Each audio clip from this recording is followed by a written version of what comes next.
وأشهد أن سيدنا وحبيبنا ومولانا محمدا عبده ورسوله أما بعد فأعوذ بالله من الشيطان الرجيم بسم الله الرحمن الرحيم يا أيها الناس اتقوا ربكم الذي خلقكم من نفس واحدة وخلق منها زوجها وبث منهما رجالا كثيرا ونساء واتقوا الله الذي تساءلون به والأرحام إن الله كان عليكم رقيبا يا أيها الذين آمنوا اتقوا الله وكونوا مع الصادقين يا أيها الذين آمنوا اتقوا الله وقولوا قولا سديدا يصلح لكم أعمالكم ويغفر لكم ذنوبكم ومن يطع الله ورسوله فقد فاز فوزا عظيما وقال رسول الله صلى الله عليه وسلم النكاح من سنتي فمن رغب عن سنتي فليس مني وقال أيضا صلى الله عليه وسلم لا يصح النكاح إلا بحضور شاهدين عاقلين بالغين وقال أيضا صلى الله عليه وسلم الناكح راغب والمنكوحة مرغوبة والمهر ما تراضيا وعن النبي صلى الله عليه وسلم 4 من سنن المرسلين النكاح والطيب والسواك وكما قال عليه الصلاة والسلام صدق الله وصدق رسوله النبي الكريم ونحن على ذلك لمن الشاهدين والشاكرين والحمد لله رب العالمين. My dear respected brothers and sisters in Islam, first of all I would like to make a dua. Oh Allah subhanahu wa ta'ala bless all of us and bless this opportunity as well. And Allah subhanahu wa ta'ala bless the new couple. We are here to solemnize the nikah of one of our brother and one of our sister. Our sister name is Zuhra, the daughter of brother Abdul Samad, and our brother name is Amr. As you know, my respected brothers and sisters, that marriage in one way or the other means in any religion or any culture. That's a human need. And since Allah subhanahu wa ta'ala had created Adam alayhi salatu wa salam, from that very day this marriage ceremony is going on. The first marriage in human history which took place, that was the marriage of Sayyidina Adam alayhi salatu wa salam with our great-grandmother Eve or Hawa alayhi salawatu wa taslimat. And afterward, in every religion or every culture, the people are solemnizing their nikah according to their own culture or whatever their religious rituals are. My dear respected brothers and sisters in Islam, and Prophet Muhammad sallallahu alayhi wa sallam, when Allah blessed the humanity with the message of the Prophet sallallahu alayhi wa sallam, the area, the Arabia or the Arabian Peninsula, that was such a filthy area in that time that everything was almost ruined, and especially the marriage system, that was totally a mess. A strong man or a powerful and rich man, he had all the right to grab as many women as he was capable for. And nobody was there even to object to or to make an objection in this regard. And at the same time, they were not giving any status to the woman. Women were just like tissue paper, to use them and to throw them away. From the very first day, Rasulullah sallallahu alayhi wa sallam, in the light of Quran or in the wording of Quran, he mentioned and made it clear, ba'dukum min ba'zin, that you, the men and the women, you are all equal to one another. Because all of you are human. And you are the children and offspring of one single couple, and that is Adam and Hawa alayhim salawatu wa taslimat. The ayah in my khutbah which I have recited, the first ayah of Surah Nisa, Allah subhanahu wa ta'ala says, Ya ayyuhan nas, O mankind, ittaqu rabbakum, be dutiful to your Lord and fear your Lord. Allazi khalaqakum min nafsin wahida. That God or that Allah who created all of you from one single soul, and that is Adam. وَخَلَقَ مِنْهَا زَوْجَهَا. He created from the same soul his couple, Eve or Hawa alayhi salatu wasalam. وَبَثَّ مِنْهُمَا رِجَالًا كَثِيرًا وَنِسَاءً. And then he spread it all around the world, a lot of men and women from this one single couple. In another ayah in Surah Al-Hujurat, Allah subhanahu wa ta'ala says, إِنَّا خَلَقْنَاكُم مِّن ذَكَرٍ وَأُنثَىٰ. We have created all of you from one man and one woman. So it means that you are equal to one another because you are from the same parents. خَلَقْنَاكُم مِّن ذَكَرٍ وَأُنثَىٰ وَجَعَلْنَاكُمْ شُعُوبًا وَقَبَائِلَ لِتَعَارَفُوا. This tribe is Pashtun and that one is Punjabi, or this was Subzai and that was Mamand or Safi or whatever. Allah subhanahu wa ta'ala says that is not a case of priority or virtue. That is only for reference and for introduction. Inna akramakum indallahi atqaakum, in the eyes of Allah subhanahu wa ta'ala, the much more honored one and the respected one He is the one who is much more close to Allah subhanahu wa ta'ala. So from the very beginning, Rasulullah sallallahu alayhi wasallam, he made up their mind that you are human, men and women, black and white, gray and brown, Arab and Ajam, all of them, they are human, and as human they are equal to one another. But as you know, my dear respected brothers, individuals, Allah has blessed them with certain qualities. Some Zayd, for example, that's the name of someone. He can do such a thing which Amr cannot do. Amr can do such a thing which Khalid cannot do. And that's why all of us, we are in need of one another. And that is actually the uns, our get together, our cooperation and coordination, that human are in need of one another. Nobody can live in isolation. Even though if somebody is topmost criminal in isolation, the government cannot keep him, because that's against the social life. So anyhow, my dear respected brothers and sisters in Islam, Rasulullah sallallahu alayhi wasallam, first of all, this point he made it clear, and later on he said that nikah is a contract, and as you know that we are going to stores, we are buying stuff, we are giving money and they are giving us the stuff. So that is a contract like that, but that is not a utilities contract. But this is a lifetime of contract, and you can say that you are developing a new family therefrom. You are sowing the seed for a new family and human. As a creature of Allah subhanahu wa ta'ala, Allah said, وَلَقَدْ كَرَّمْنَا بَنِي آدَمَ. We have honored the children of Adam a lot. They are using and utilize the whole world. We have not paid to Allah subhanahu wa ta'ala anything. We are taking his oxygen. We are using these plant and birds and insects and animals, and everything is serving us. So what is our duty? To be dutiful to Allah subhanahu wa ta'ala, because as you know that in America they say there is no free lunch. So all this usage is not for free. You would be questioned on the day of judgment by Allah subhanahu wa ta'ala that you were fulfilling your obligations or you were not. So Rasulullah sallallahu alayhi wa sallam said that this is a contract, and this is a lifetime contract. This is actually mean a field for a new family. So there must be some rules, and as you know that Hindus, they have their own culture rules for their marriage. The Sikhs, they have their own. The Christians, they have their own. And the Jews, they have their own. When Rasulullah sallallahu alayhi wa sallam, he was taking a pledge from the people of Medina and Mina at that time, and they were accepting Islam. Prophet sallallahu alayhi wa sallam just asked them a few questions. They say that we will not make any associated partner with Allah. They say we will not make any partner with Allah subhanahu wa ta'ala.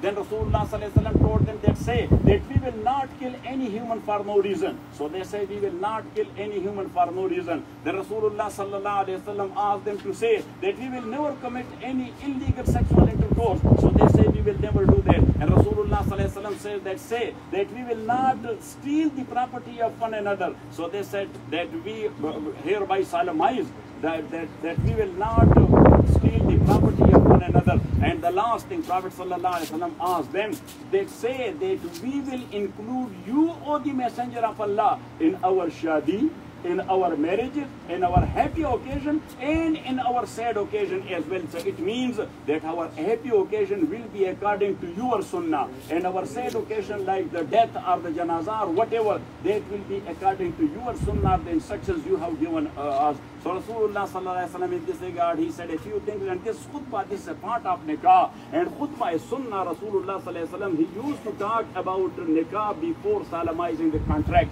So Rasulullah sallallahu alaihi wasallam said in this regard, the free consent of both parties is must, the boy and girl. That is number one. But as you know, that this is not just like buying utilities there in the store, but this is a lifetime of contract. Two families are getting connected and related to one another, and they are coming just like one body.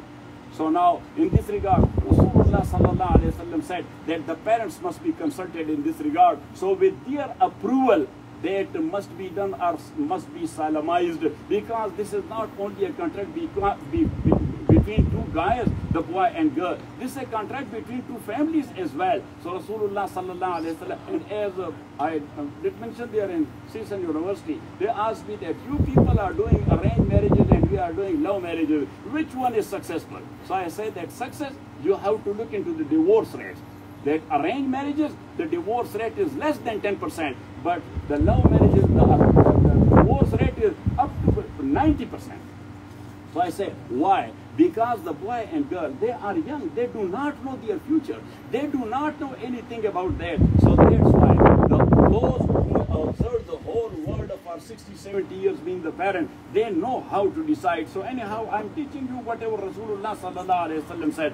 And the next thing is, Rasulullah sallallahu alaihi wasallam says that there must be two witnesses. As Brother Ashraf and Ahmad Iqbal, they are standing here, because this is not just like buying milk or yogurt or something like that. As I told you, that this is a lifetime contract. To honor this contract, Sharia says that there must be two witnesses for this contract. So Rasulullah sallallahu alaihi wasallam says, La yasihhu nikah, there is no room for any nikah illa bi huzuri shahidaini aqilaini balighain, sensible two people. And I'm very much sure that Ashraf is sensible. Yes. So anyhow, Brother Ashraf and Brother Ahmad Iqbal, they both will be the witness for this contract, and then there will be mahar. Because, as you know, that human, even though he is crippled and he is totally disabled, but the whole world cannot be a price for that crippled human is there.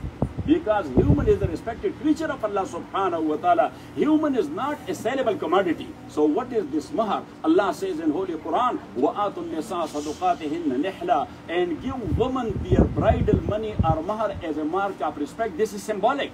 To give respect, because as I mentioned, that at that time before the Prophet ﷺ, they were not giving any respect to the woman. So Prophet ﷺ mentioned it there, and Allah subhanahu wa ta'ala said it, that as a mark of respect. Otherwise, our sister Zohra, as she is going to marry our brother Amr, so in the same way Amr is going to marry our sister Zohra. So why he is bound to pay $500 or $100 or whatever? That is a symbolic to give respect to the woman. That's what Holy Quran said, وَآتُ النِّسَاءَ صَدُقَاتِهِنَّ نِحْلًا. And Rasulullah sallallahu alaihi wasallam, after solemnizing the marriage or the nikah, he used to make a dua, Allahumma rabbana barik lahumma fi zawajihima, that Allah subhanahu wa ta'ala bless them in their zawaj and in their nikah, and Allah subhanahu wa ta'ala lahum bil rafai wal banin, Allah subhanahu wa ta'ala give them happy life and pious and nice kids. And this was a dua Prophet sallallahu alaihi wasallam used to do it in every nikah. And once Jibreel Amin came to the Prophet sallallahu alaihi wasallam, he informed Rasulullah sallallahu alaihi wasallam that, do you know, O the Messenger of Allah,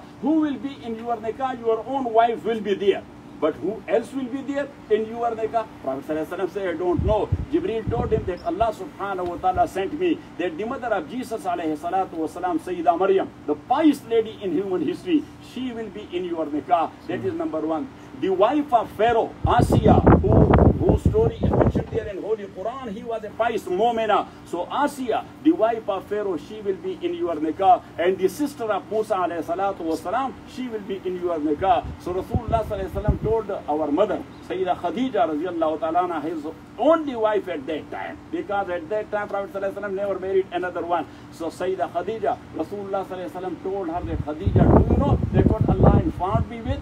She said, I don't know. He said that the sister of Musa, the mother of Jesus, and the wife of Pharaoh will be in my nikah. So Khadija smiled. Yes, he did not show any attitude to the Prophet ﷺ, otherwise you know that what the nature is. So she said, Allahumma bil rafai wal bareen, may Allah subhanahu wa ta'ala give you a happy life with them, and may Allah subhanahu wa ta'ala bless you with nice and pious kids. Prophet ﷺ, but kids will not be there in Jannah. So anyhow, my dear respected brothers and sisters in Islam, the khutbah, that was the sunnah of the Prophet sallallahu alaihi wasallam. So I asked Brother Abdul Samad that how much should be. So he said, actually, the hadith which I have mentioned, Rasulullah sallallahu alaihi wasallam, wal mahru ma tarazaya, bridal money or mahar, what both parties agreed upon. So I offered that it should be $500.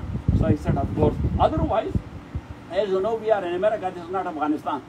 In Afghanistan, we are giving a little bit to our wives. Yes, 10 rupees and las kaldare, shal kaldare, that's enough for you. But in America, when the boy, he comes, yes, bi-weekly, having the check, so he is holding in his hand. Yes, because the wife is waiting for check. And then the poor guy, he is asking for guest, $5. Yes, so anyhow, so now everything will belong to our sister. But anyhow, this is a symbolic thing, and that is the hukam of Quran and the hukam of Allah and the hukam of Rasulullah sallallahu alaihi wasallam. Ahmad Iqbal Taran Dosh.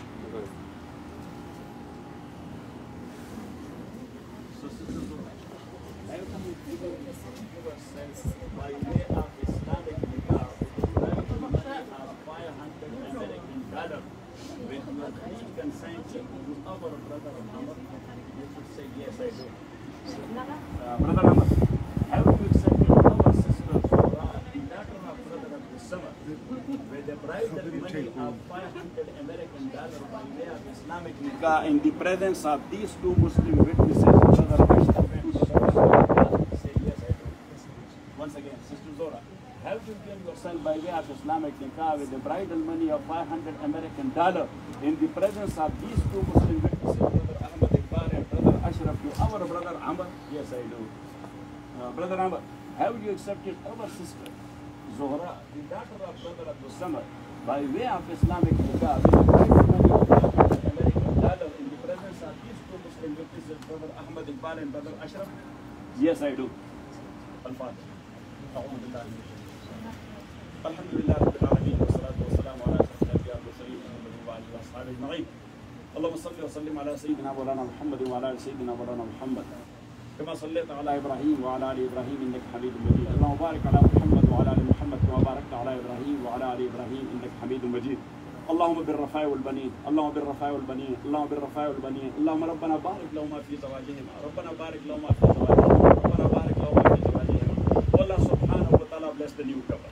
Allah subhanahu wa ta'ala give them a very happy life and nice and pious kids. And Allah subhanahu wa ta'ala bless both the family. All those brothers and sisters who attended the ceremony, they are happy, that's why they are here. So Allah subhanahu wa ta'ala make all of them and their families happy as well. And once again, the same dua of Rasulullah sallallahu alayhi wa sallam, Allahumma birrafa wal baneen, Allahumma birrafa wal baneen, Allahumma birrafa wal baneen, wa sallallahu ta'ala ala khairi khalqi Muhammad wa alihi wa sahbihi ajma'in.